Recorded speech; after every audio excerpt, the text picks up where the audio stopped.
Welcome to this video. Today I'll be talking about how to do a little bit more of a complex form of partial fraction decomposition and what to do if you have three factors in your denominator instead of just two. I'm going to go ahead and start off with a real basic example here.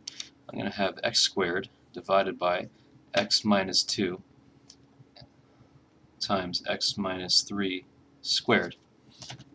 What do we do in this case? First step is to factor as normal. So we want to say that this equals some number divided by one factor, x minus 2, plus some other number divided by another factor, x minus 3. And this gets a little bit tricky. Then we want to add another number. Notice I have x minus 3 squared.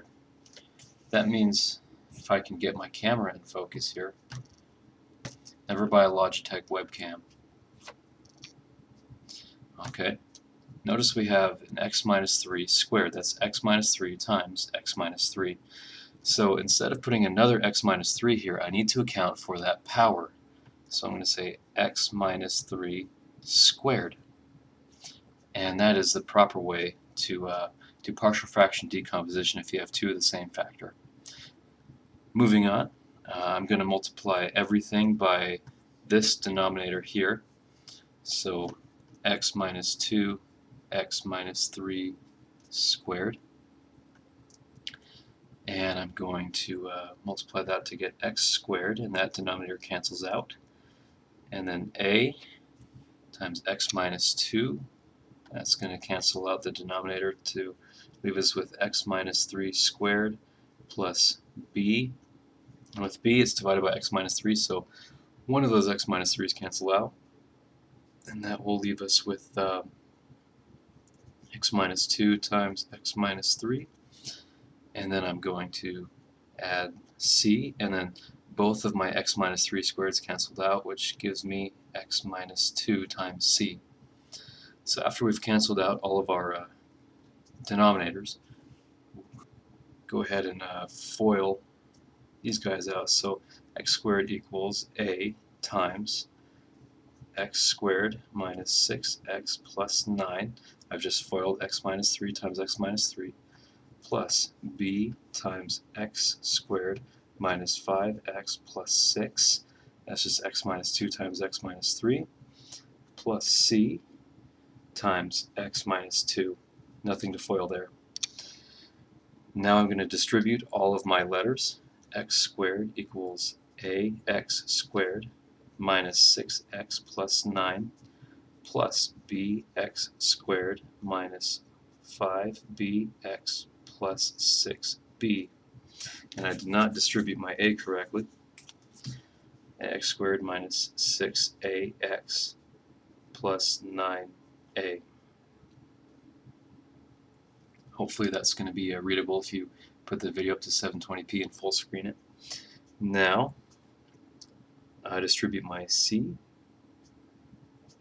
It's going to be plus cx minus 2c. Finally, I shall group my x squareds together, and then my x's together, and then my numbers without x.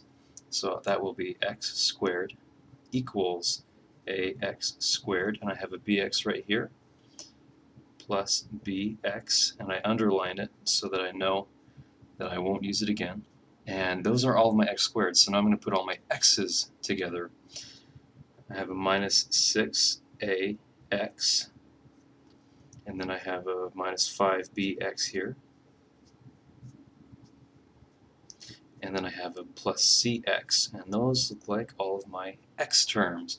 Now my numbers without x's, you can see I'm just rearranging things to put my x squareds, x, and then non-x terms.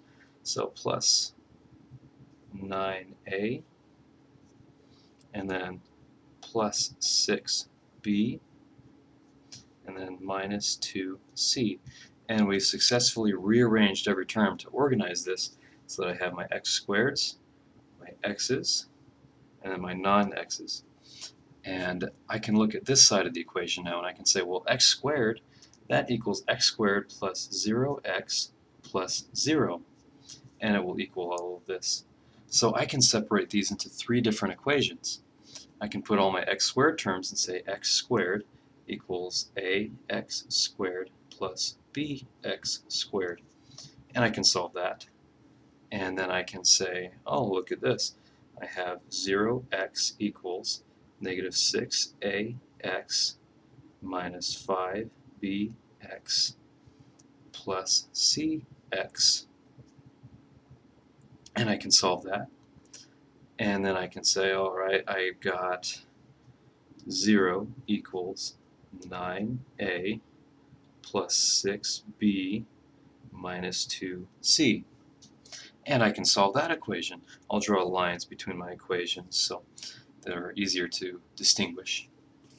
Now, what am I going to do? I'm going to simplify this equation by dividing by x squared. And dividing by x squared, I get 1 equals a plus b. And then I have, I can divide all this by x and say 0 equals negative 6a minus 5b plus c. And that's another equation that I can solve. And then I can come over here and simply say 0 equals 9a plus 6b minus 2c, what I already have. And I have three equations, and I have three unknowns, and I can solve for those unknowns to find the values of a, b, and c. So at this point I'd like to solve things by using linear algebra. If you've not studied linear algebra, you can do substitution to solve this problem, and that's really easy as well. All you have to do is say solve one equation at a time for one variable. And I can say, okay, I'm going to solve for b. I'm going to say b equals 1 minus a. And then I plug in, wherever I see a b in the other equations, I just write 1 minus a. And then I can solve the other equations for their variables and get that answer.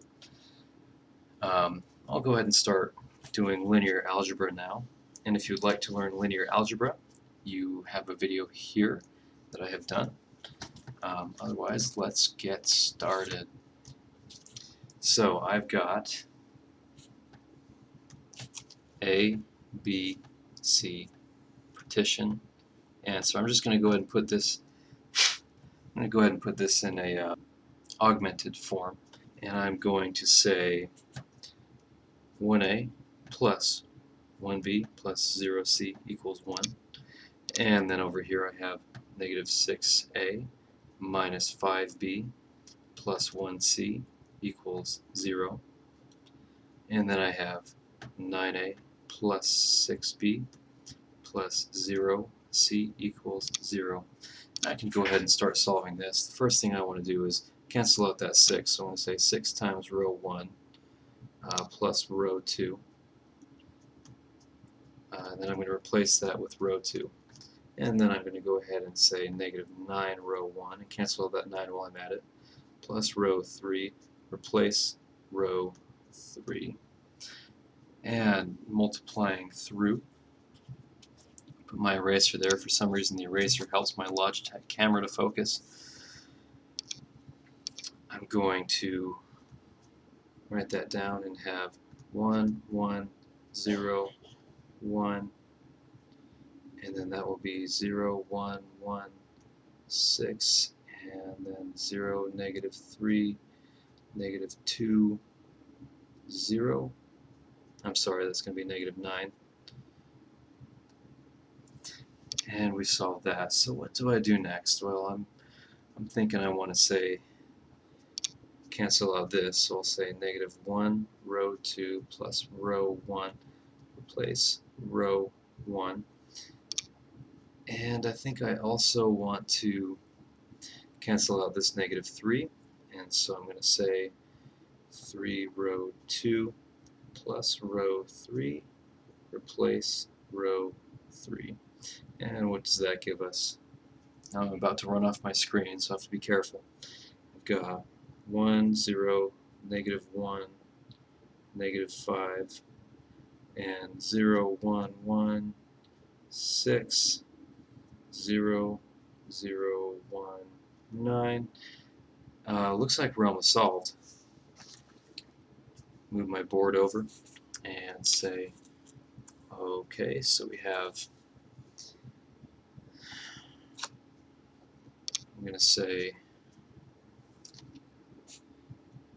I want to cancel out some of these ones, so I'll say negative row 3 plus row 2, replace row 2, and you can hardly see that. And then over here I'll say row 3 plus row 1, replace row 1. Okay, so what does that give us? That's going to give us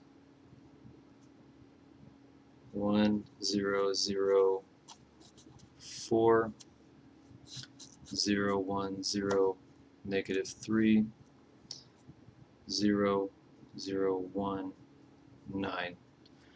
And in that case, that tells me that A equals 4, B equals negative 3, and C equals 9. So our partial fraction decomposition will be 4 over x minus 2 plus negative 3 over x minus 3 plus 9 over x minus 3 squared. And we have a partial fraction decomposition there. I hope this video was helpful. Once again, if you have any questions about linear algebra, see the video here. And if this was helpful at all, please subscribe. Otherwise, I will see you next time.